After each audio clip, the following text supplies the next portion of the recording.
We see ourselves as guardians, Kaitiaki. I grew up down the Thames coast, one of the true blue locals of the Thames area. Come up here on summer holidays. I feel like it's the place that grew me and grew my love for the water. And literally our bones and blood are in Hauraki whenua, so that's why it holds dear. I love Thames and I love the Coromandel for its beauty in the bush and the beaches.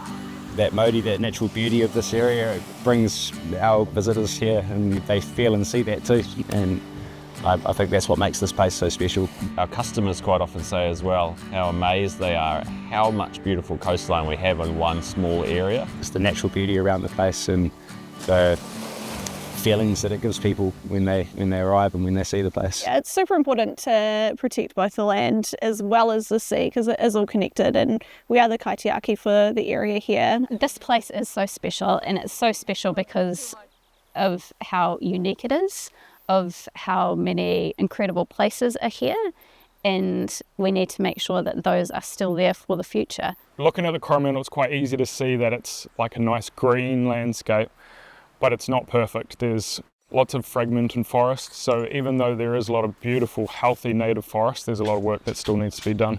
We all need to work together, because if one little piece of that puzzle falls over, then, you know, the birds are in real trouble. So we give our visitors the opportunity to donate to Good for Your Soul Kaitiaki through the Motohi Cathedral Cove Planting Project. We've been proud partners of Good for Your Soul Kaitiaki since the initiative started. It's just an amazing way to feel part of the community. I think there's already over 1,200 plantings that's already been done. The amount of Pākehī that have gotten behind it already. When we're restoring a forest, it's important to think about it as a whole ecosystem. So not just the trees, but also the birds that are going to be returning.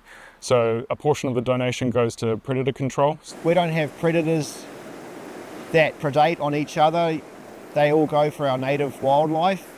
Having community groups and trapping initiative around the peninsula is just a really good way of suppressing the numbers and trying to keep the numbers to a low level so the ecosystem can thrive. We've managed to gain a whole team of people to work with myself and carry out lots and lots of pest animal control and invasive weed control and work on lots of advocacy and outreach. I really like how the whole system works out, how you have local businesses, tourism businesses, supporting us at the nursery and all working together to get local trees back in the local environment.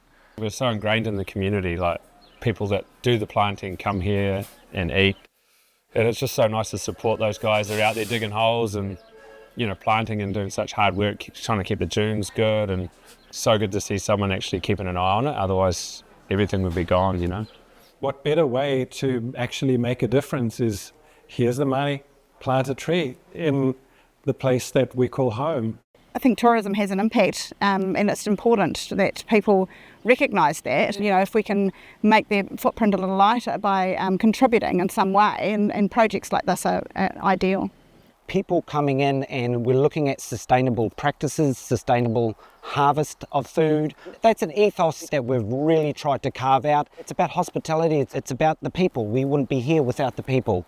Getting people involved. People often don't know how to get involved in terms of giving that little bit that might have an effect further down the track. It just enables people to give a little bit that they feel that they can do to help regeneration. I think it's important to give back to these places. The concept of Kaitiaki tanga is spoken about a lot, and you know, this place is provided for us that live here and visitors that have come here.